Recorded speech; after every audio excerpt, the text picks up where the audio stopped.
in one match and suffered a humiliating defeat from the debutant Comoros in the second match that resulted in their painful exit.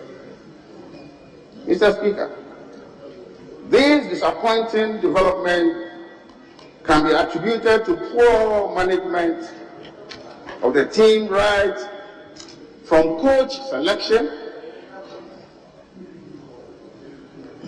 player selection, and poor coordination of pre-tournament preparations. Therefore, the poor performance on the field of play, such as player coordination, infighting, technical deficiencies, and confusion can only be attributed to poor management decisions by the leadership of the FA and government. Mr. Speaker, I want to believe useful lessons have been learned on the part of the FA from the outcome and therefore must not repeat itself. Ghana has made significant strides and also suffered its low moments in international football tournaments in the past, but none can be compared to the humiliating performance of the Black Stars as witnessed at the AFCON 2021. Mr. Speaker, another look at the history of Ghana's performance shows that Ghana has won AFCON on 4 occasions. That's 1963, 1965, 1978, and 1982. Ghana has equally been 5 times runners-up. In 1968, 1970, 1992, 2010, and 2015. Therefore, we have learned some important lessons in order to make a mark, at least, if not win the tournament. Mr. Speaker, it is not only in football that Ghana is not doing well. In recent times, Ghana's performance and fortunes in various sports competitions keep dwindling, as seen in the crash out of our clubs at early stage of Confederation of African Football (CAF) competition, and that of the women national team at group stages, and the inability of the under-17 team to qualify for major tournaments. Again, Mr. Speaker, the Olympic team, men and women, has not qualified for almost 18 years.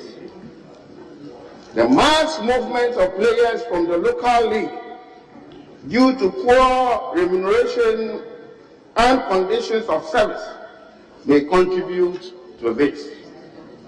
Lack of proper sports development structures and inadequate investments in the domestic football, such as in juvenile, also known as codes, within the communities, school sports, the Milo and Valco championships among various second cycle schools nationwide. Even though football in Ghana has been the most funded among other sports. Mr. Speaker, all these shortfalls militating against victory in tournaments raises many eyebrows and wonder why the team has to come in Qatar when we did not have the full complement of the team. Why did we have to allegedly appoint a second assistant coach few days to commencement of the tournament?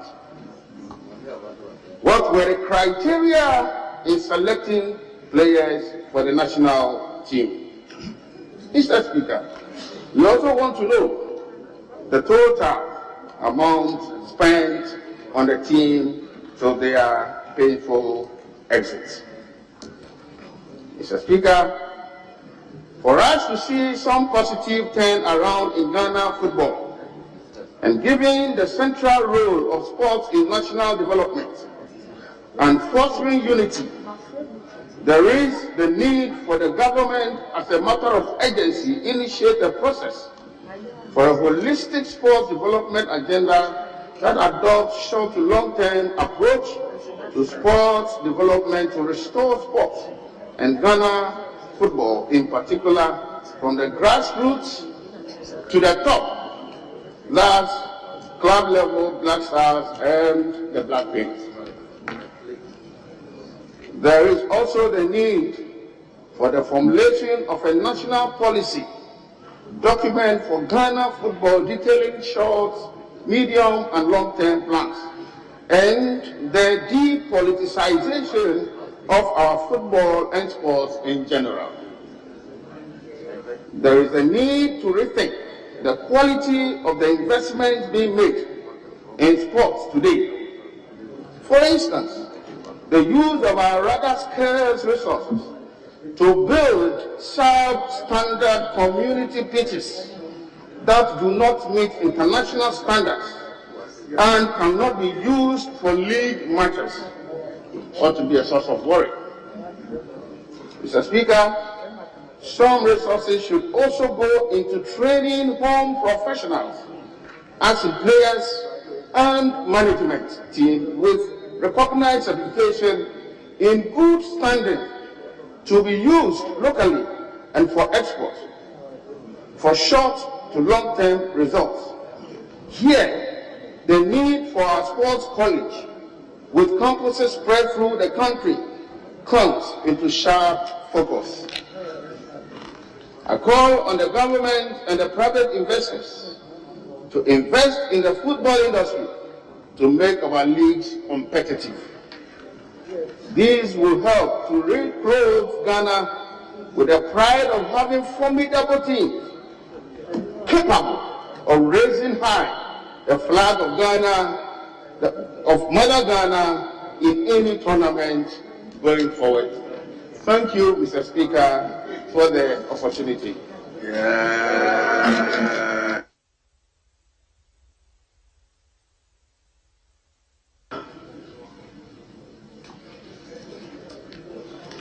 Yes, Honorable. Thank you very much, Mr. Speaker. Mr. Speaker, I listened to my brother Woyome, and the chamber was very quiet because the heart of Ghanaians are broken. Our national team is in disarray, total disarray. The minority leader is not here. Honorable Bafuwa is not here. They are very serious sports administrators. They both own football clubs. As a matter of fact, the minority leader's player was in the national team, the youngest player, very, very talented Ishaku. Most of us don't even know. Mr. Speaker, my colleague Woyome mentioned 4 factors that has affected the growth of Ghana football, and especially with this tournament. 1, poor management. 2, poor coach selection. 3, poor player selection. And 4, poor coordination of pre-tournament activities. Mr. Speaker, in 2006, there was a planned program by government and the football authorities, and we went to Germany. We did not too bad. We did well. We were eliminated in the round of 32 or 16 in Germany. That team was prepared very well. In 2010, we did so well in South Africa, and we got to the quarterfinals. But along the line, the entire program was put into disarray, and it has ended us with having 1 point in Cameroon, with no mean a team, not to demean them, but a team that came, a country that came to this country to ask for technical assistance the country of Comoros to develop their football, to eliminate us, to beat us, and also to get us out of the tournament. It's very sad, Mr. Speaker. Mr. Speaker, to develop football, you need to have a very strong program. Where is the under-12 system? Where is the under-15 system? Where is the under-17 system? The under-20, the 23, and to the national team. Now, you must have a godfather to be invited into the national team, no matter how talented you are. That is why we need an inquiry into the selection process to our national team. Mr. Speaker, why was Kudus absent from the national team? He chose to join Ajax in Portugal to prepare for the upcoming Champions League. Why was Jeffrey Schloss absent? Why was Tarek Lamptey absent? Why is he refusing to play for our national team? Why is Ilyasu absent? The Southampton centre back. Why is he absent, Mr. Speaker? You have to know something if you're associated. Why is Kevin Oche absent from our national team? Mr. Speaker.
changes at the FA, from coaches to technical directors and even the staff. We ask ourselves, what has the benefits been derived from these changes?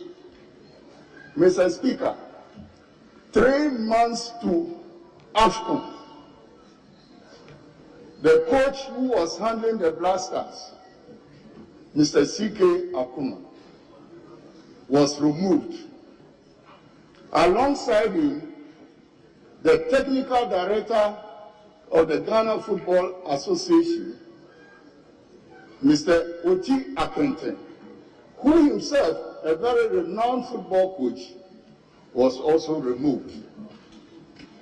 In place of C.K. Akuma, they brought a Messiah by name Milovan to come and handle the Blasters.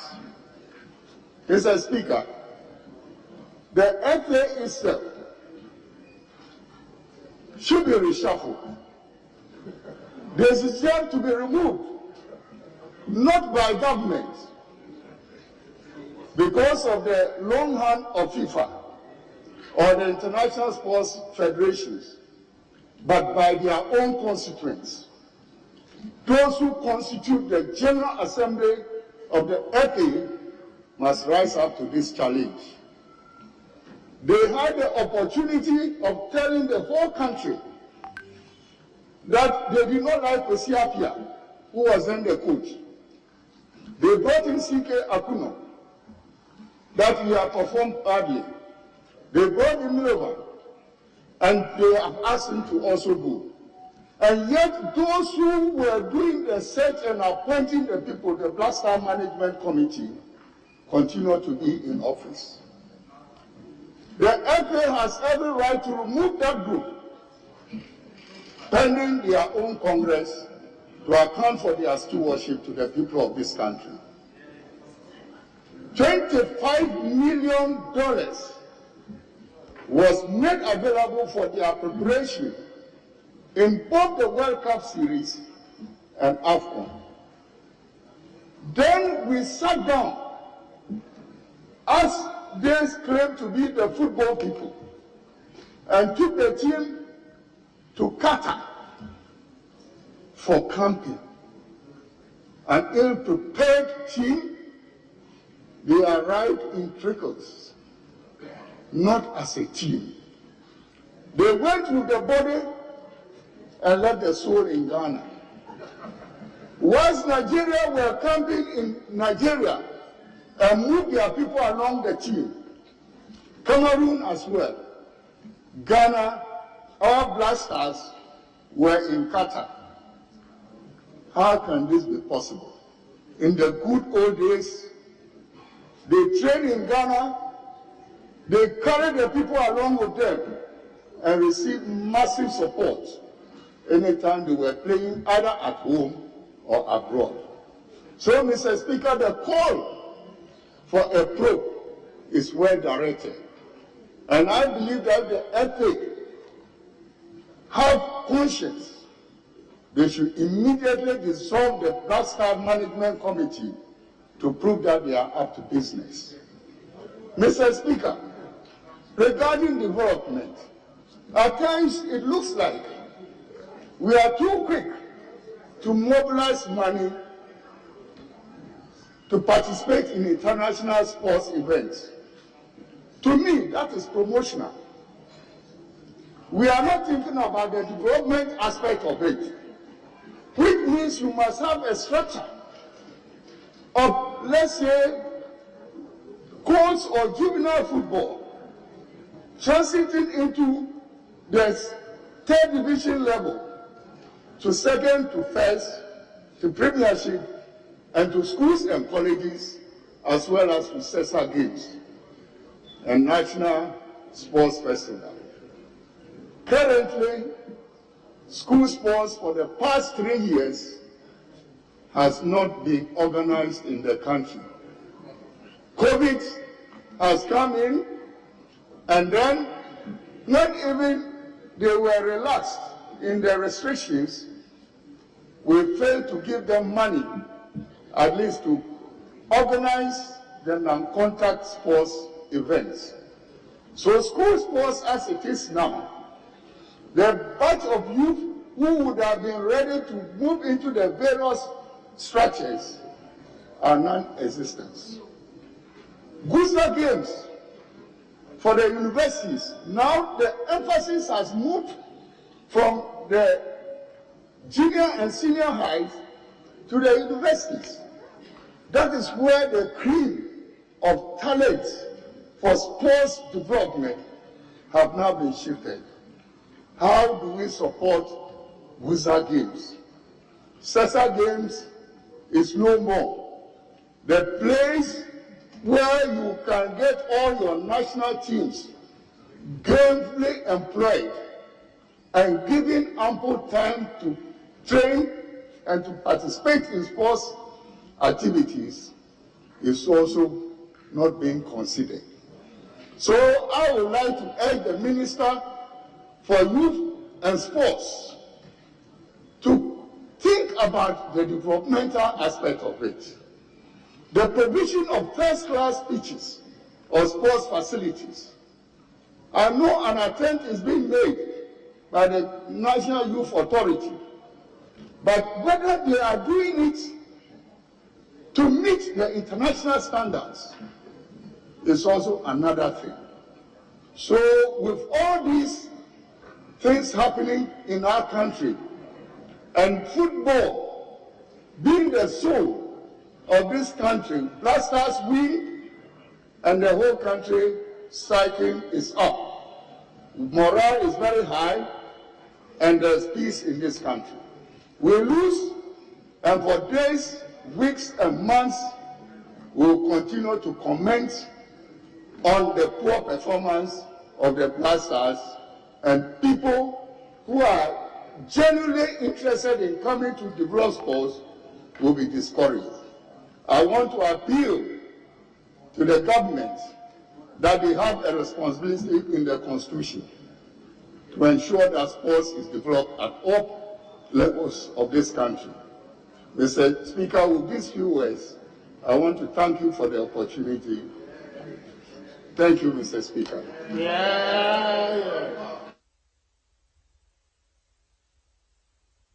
Honourable members, kindly permit me to perform one function, and then I'll hand over to my deputy to continue. This is an important statement, so he'll give you opportunity to make your comments. So just a few minutes. You know, from the very beginning, I did indicate that we're hosting a workshop of the Commonwealth Parliamentary Association, Africa region on trade, security, and other issues.